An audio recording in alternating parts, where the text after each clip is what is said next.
په دې کې عربو دا خبره واورېدله چې ابرهه د یمن نه را روان شو د الله کور او کعبه ورانه. نو ټولو عربو دا په ځان باندې لازمه وګڼله چې د الله د حرم حفاظت به موږ په شریکه باندې کوو. د الله د حرم عزت دغه خلکو په زړونو کې و، اگر که مشرکانو ده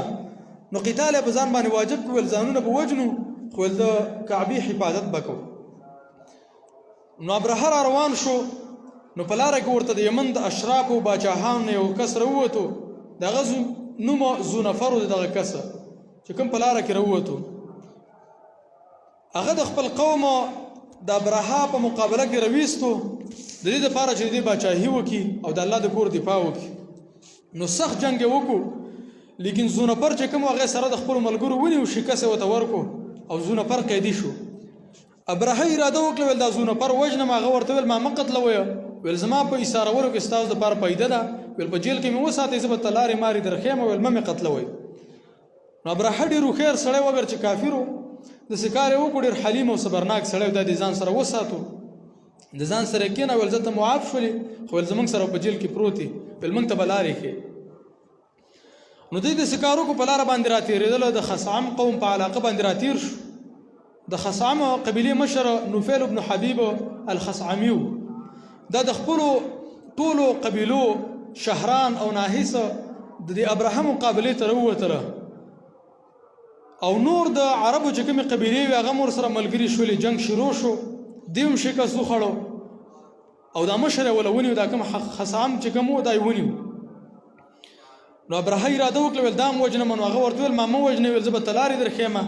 او دا سړی په دغه علاقه کې ډېر مشهور و، ده به دا لارې خلکو ته ښودلې چې چا ته به لارې نه وي معلومې. په دې مابین کې دی طایف ته راورسېدلی، د یمن نه د طایف په لاره باندې راغله. دی کله چې طایف ته راورسېدل، د ثقیف قبیلې چې کوم مشران هغه ورته راووتله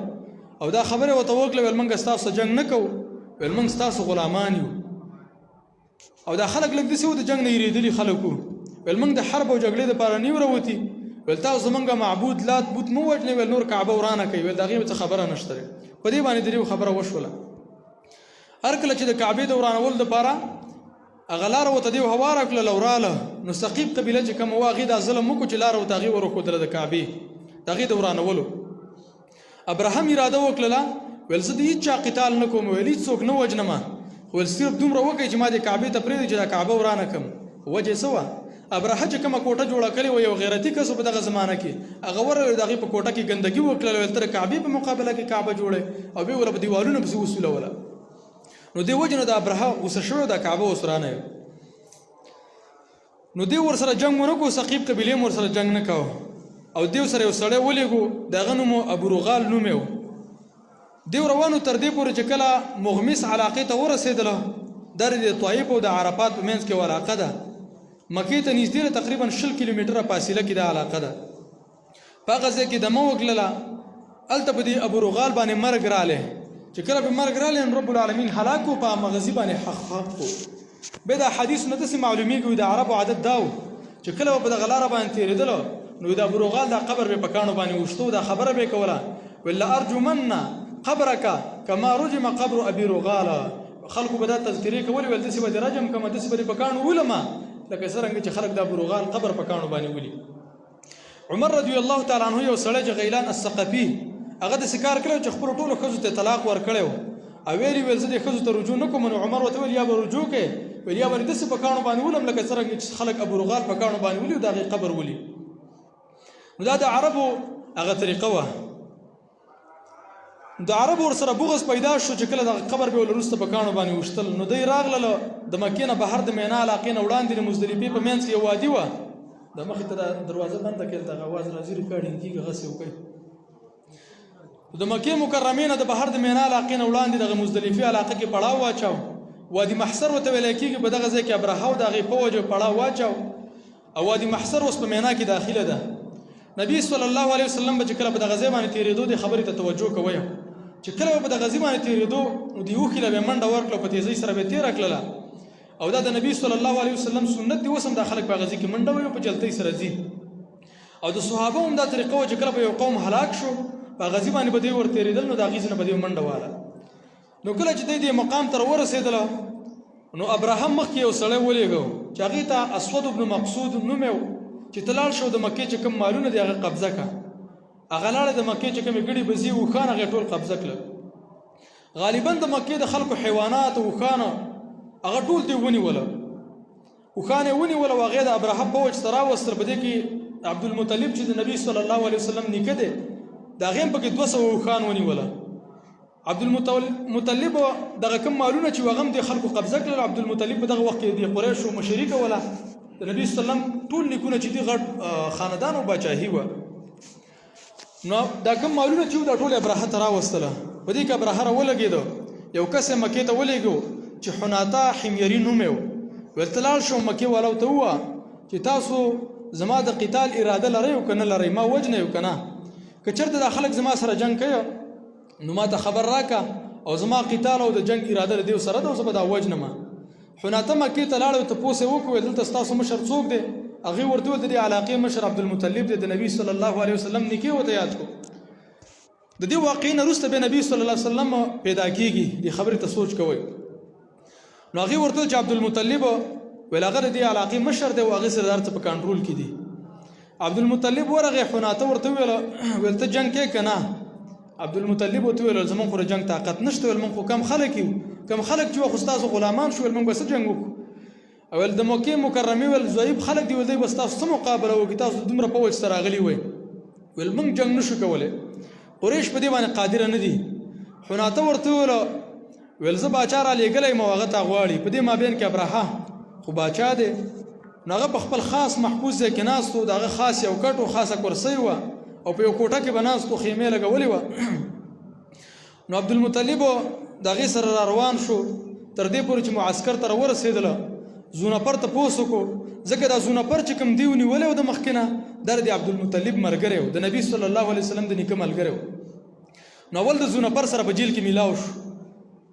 زونه پر هغه قیدی کوم چې ابراهه سره په نور حالاتو کې به ملګری دی او ابراهه د ځان سره قیدی کړو دلته هغه ورته ویل ما سره ست طاقت دی ول زه په خپل باندې قیدی ما یا به منن وجنی یا به مسبا وجنی ول زما پلاس کې خو څه نشته خو التاب د ابراهه په یو طریقې سره خلاص کم رای او ته دا ورکوله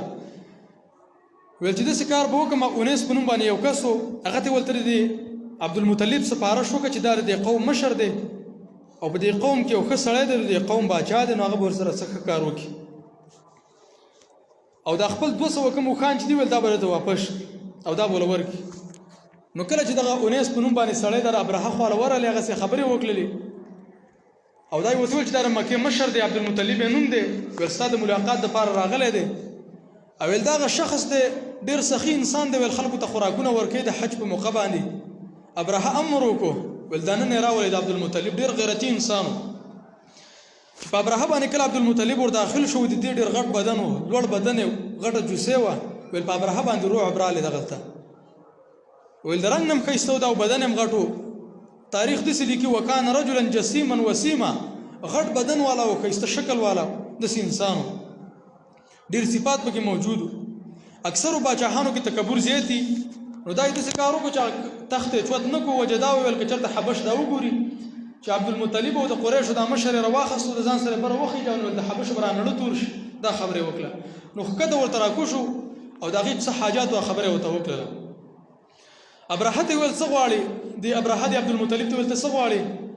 عبد المطلب ورته ول هیڅ نه غواړم زما 200 خان دی ولغه ما تراکا کله چې عبد المطلب دا خبره وکړه ابراهه ورته ول ته خو ما ته څو انسان ښکارېدل ول ته ډېر کمزور یې وختلې ول زما د نظر نه پرې وتلې ول زه ستاسو رب کعبه ورانو ما ستاسو د پلارانو قبله ورانو ما کعبه لري کومه اول د ابراهیم علی السلام چې کومه قبله دی ولغه ورانو ته ماته راغی سپارښت نه کوي د 200 خانو سپارښت کوي دیو ناشنا خبر وکړه عبد المطلب ډیر خیر سره ول انا رب الابل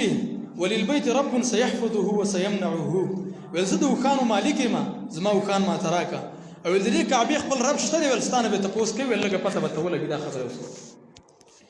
ول ما سره د خپل خانو غم د کعبه حفاظت ول دغه په ذات باندې دی ول د اسمانونو زمکه مالک دی ول موږ د دې حفاظت نشو کولای د خبره وته وکړه ول ځکه ستاسو سره شپته زره پوت ول موږ لک شانتي عربو لک شانتي خلک ابراهه امر وکړو ول عبد المطلب تخپل خان ورکه عبد المطلب چې کله د خپل خان دا واخستل روان شو مکه ته لاړ او قریش راجمع کړل ډیرو خیر سړیو الته مکه ولوت ویل ګوره ول تیزی باندې کوي ول موږ لک خلک یو که چېرته د ابرهه رالی ول موږ ټول به مړه کي د ښځو عزتونه به مو اخلي ماشومان به هلکان به غلامان کي ویل د دې وجې نه ویل داسې کار وکړي ویل د غرونو دې ساحو ته وخیږئ ویل بره غرونو ته او ویل په غرونو کې به اوسېږو ویل وجه دا ویل چې د دې خلکو دا بد اخلاقي به موږ کې رانشي نو دومره هوښیار خلکو خو د دې هوښیارتیا نه بیا هم په عبدالمطلب کې د شرک بیماري موجوده او د دې په قوم کې او عبدالمطلب داسې کار وکړو دا دعا یې وکړه ویل اللهم ان العبد یمنع رحله فامنع منهم حماک ویل یا الله ویل موږ خپل کورونه بچ کړله دومره هوښیار ویل خپل وینه هم بچ کړله د خلکو نه ویل غرونو ته دې وختو خو ویل ته داسې کار وکړه چې د خپل کور حفاظت ویل په خپله باندې وکړو دا خلک راغلي ورانوي نو دا دعاګانې وکړي په دې حالت کې ابرهه امر وکړو سائق الفیل چې د هاتي چلوونکی و په هاتي باندې به د پاسه ناستو ویل دا پیل اوچت کې ویل روانېږي ویل په کعبه باندې حمله وکړه هغه پیل په ځمکه باندې ناستو نه پاڅېدو ډېر یې ووه په څپېړو باندې په نیزو باندې ووه او د خېټو په دې نرمو کې ووه ویل لاندې لاندې ووه خو د هاتي به نه پاڅېد چې کله به په کعبه باندې ورېلکاو ویل نه به ورتلو ناشنا کار پکې دا وشو چې کله به ورته د شام طرف ته مخ کړو هاتي له هلته به یې منډه واله چې د یمن طرف ته به وله مخ کړو هلته به یې منډه واله روانېدو به مخ پې ګرځاو چې بل طرف ته به وله مخ واړه هلته به تلو خو چې کله به د کعبې طرف ته به وله مخ واړه څه به ملاستو په ځمکه باندې نه به پاڅېدو کعبې نه ورانوله د وجې نه په حیواناتو کې هم دا خبره په دې مقام کې دا کار وشو چې نوفیل ابن حبیب دا یو کس و دغه جیلي و په څه طریقه باندې الله د دې نه خلاص کو دا قوم مشر چې نیولی و نو دې هاتي ته په غوږ کې یو خبره وکړه دا خبره ورته وکړه ویل ابرک یا محمود فانک فی بلد الله الحرام ویل محموده په ځای باندې څمله ګوره ته د الله په هغه ځګن کې چې عزتمند ځای دی په حرام کې ګوره ته ویل چېرته را کور روان نه کړي ویل تباه به شي دا خبره رب العالمین د دې پیل او د هاتي په زړه کې ورکوزه کړله حیوانات هم د الله رب العالمین شاعر پیژني دومره شعور الله ورکړی نو دوی ډېر زیات کوشش وکړو چې د هاتي پاڅوي خو هغه د خپل ځینه نه پاڅېدو په ځمکه باندې ملاس په دې کې الله سبحانه وتعالی داسې کار وکړو واقعه اوس د دې نه شروع شوه چې د سائل البحر د دریاب د طرف نه مرغان راوچتل روال وتله ظاهره دا ده چې قرآن کریم کې دغه مرغان و هغې ته ابابیل ویلی شوي دي ډلې ډلې روال وتله واړه واړه و د دې سره به درې کاڼي و په اصل کې درې بمونه و ده یو به په خوله کې نیولی و یو به په پنجه کې نیولی و په یوه پنجه کې بل به په بله پنجه کې نیولی و او دا پاخه کړی شوي کاڼي و په اور باندې پاخه و نو دی چې کله راله د ابرهه په دې فوج باندې بمباري شروع کړله قرآن کریم کې الله داسې و چې حجارة من سجیله داسې کاڼي چې دا پاخه کړی شوي کاڼي داسې چې دا کاڼی به په کله راګوزار کړو د باره نه دا به لاندې د دې نه وتو د دې وجه نه د دې ټول بدن به سېزو او دی به داسې کېده لکه څرنګه چې دا خوشان دا خشاک دي داسې مردار بوی به یې کاو رب العالمین په دې طریقې سره په مردار مرګ سره دی مردار کړ اوس وخت کې دا سیاستدانانو دوی چې دا کوم دا ټکنالوژي اختیار کړې ده یو سیاستدان چې د غرب د امریکې د هغه خپله باندې داسې وایي چې په مخکې تاریخونو کې داسې کار شوی چې د مرغانو په واسطې باندې هغه دغه کار شوی بمباري شوي اوس وخت کې داسې جهازونه هم جوړ شوي چې شکل د مرغانو لري دا کوم بیبا او نازنې جټ جهازونه دا کومې ګولۍ چې ولي دا هم نقل د دغې دی اکثر حکومتونه سیاستدانان د دې نه جوړوي